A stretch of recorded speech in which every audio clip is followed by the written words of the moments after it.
Seperti itulah desain bodi serta layar yang dimiliki oleh Sharp Aquos Crystal. Lalu bagaimana dengan antarmukanya? Berikut review selengkapnya. Sharp Aquos Crystal telah menjalankan sistem operasi Android 4.4.4 KitKat.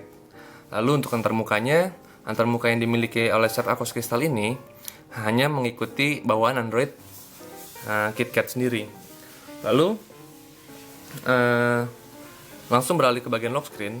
Pada bagian lock screen hanya terdapat pintas utama, yakni kamera dan juga tombol opsi atau ikon pintas yang dapat menuju langsung ke Google Search.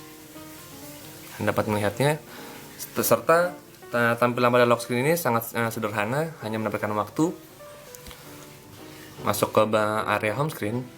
Untuk area home screen pada Sharp Aquos Crystal tidak dapat diatur atau dimaksimalkan halaman bawaannya, sehingga halaman pada area home screen hanya tersedia 5 halaman. Lalu untuk menambahkan widget pun Anda tidak dapat mengaturnya pada area ini. Beralih ke menu utama yang disajikan pun sebenarnya cukup membosankan karena tidak ada tampilan menarik apapun yang berada pada menu utama yang sekaligus menjadi app drawer, dan semua aplikasi akan terkumpul di sini. Untuk menambahkan widget seperti biasa pada smartphone umumnya, widget harus di-drag dan diletakkan di area home screen sesuai dengan posisi yang Anda inginkan. Lalu setelah itu beralih ke bagian notifikasi. Ketika membuka area notifikasi dengan cara menyentuh dari layar atas ke bawah, maka semua tampilan notifikasi akan ditampilkan di sini. Lalu jika Anda menyentuh tombol kedua dari posisi ujung paling atas, ini berfungsi untuk menghapus semua notifikasi yang masuk.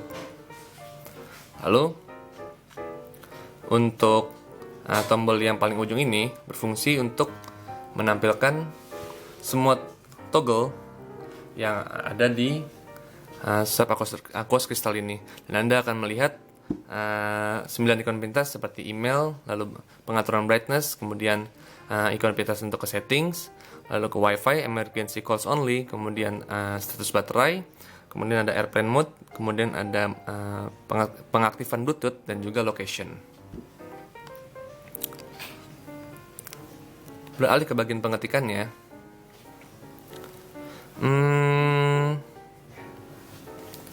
Bagian pengetikan pada Sharp Aquos Crystal memiliki 3 metode input, yakni ada Google Keyboard, kemudian ada Swipe, dan juga ada Google Voice Typing. Pengetikan yang dilakukan oleh Sharp Aquos Crystal sangatlah nyaman. Bahkan dengan dimensi yang kecil, Anda dapat mengetiknya dengan tetap nyaman meskipun menggunakan satu tangan.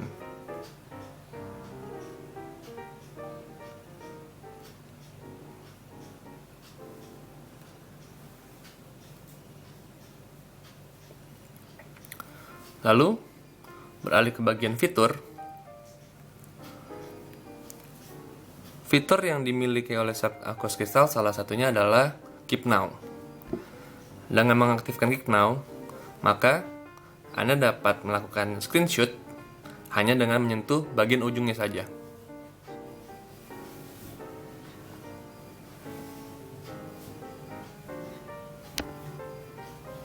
Hanya seperti itu. Jadi Anda tidak perlu menekan tombol fisik lagi untuk melakukan screenshot. Lalu Aquos Crystal belum memiliki support untuk USB OTG, sehingga jika Anda yang ingin memilikinya dan telah memiliki USB flash drive untuk smartphone ataupun tablet, maka headset ini bukan menjadi pilihan untuk menggunakan USB flash drive tersebut. Meskipun tampilan antarmukanya cukup membosankan, namun Sharp Aquos Crystal memiliki efek-efek tersendiri untuk bagian layar. Contohnya adalah flashing alarm.